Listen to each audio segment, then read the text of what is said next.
রিকশাওয়ালা আর তার পরিবার বাস করত। তারা ছিল কি গরিব।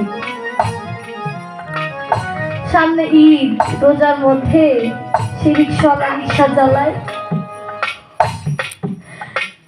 রোজার মধ্যে তার বউকে বলে, ও বউ, আমি তো রিকশা চালাই, সেরকম কোনো প্যাসেঞ্জার নাই, কামাই রোজগারও নাই। দেখতে দেখতে কয়েকদিন গেল, তার কোনো রোজগার হলো না। জান্নাতের দিন চলে আসে, পরের দিন ঈদের আগের দিন।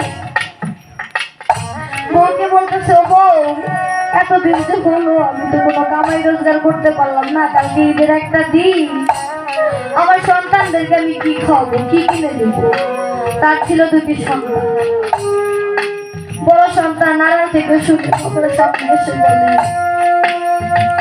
বাবা, আমরা তো গরিব মানুষ, সামনে ঈদ, আমাকে কিছু দেওয়ার দরকার নাই, ছোটটা তো বুঝে না, ওর জন্য তুমি একটা জামা কাপড় কিনে দিও।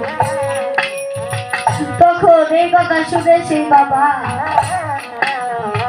তার স্ত্রীকে নিয়ে বেরিয়ে পড়লো ছোট ছোট একটা জামা কিনে আনতে। বাবা রিক্সায় যাইতে রাস্তায় বড় একটা ট্রাক এসে তাদেরকে চাপা দিয়ে চলে যায়।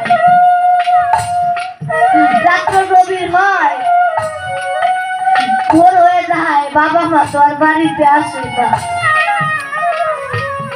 তখন সে এলাকার চেয়ারম্যান মেম্বার লাশ দিয়ে সকালবেলা তখন লাশ হয়ে যায়। বাবা লাশ মাটি দেওয়া শেষ, দুইটা ভাই রাস্তা দিয়ে হেঁটে আসে আর বলে, বড় ভাই ছোট ভাইকে বলে, ও ভাই বলতো এই পৃথিবীতে সব থেকে ভারী জিনিস কি? ছোট বলে, কে ভাই তুমি জানো না এই পৃথিবীতে সব থেকে ভারী জিনিস আর কি হইব? লোহা।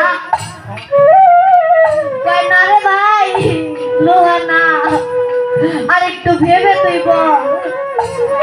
তখন ছোট আর একটু ভেবে বলে, ও ভাই পৃথিবীতে সব থেকে ভারী জিনিস যদি লোহা না হয় তাহলে পাথর।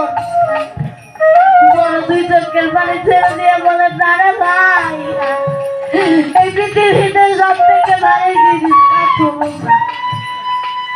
দুইটা চোখের পানি ছেড়ে দিয়ে বলে, ভাই রে আমরা যে পিতা মাতার লাশ কাঁধে করে নিয়ে গেলাম, এই পৃথিবীতে কোন সন্তান বেঁচে থাকতে তার পিতা মাতার লাশ যদি তার ঘরে উঠে সেই ওজনের থেকে আর পৃথিবীতে কোনো কিছুরই ওজন বেশি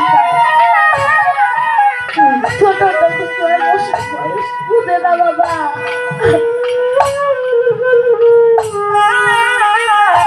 আমার জুলা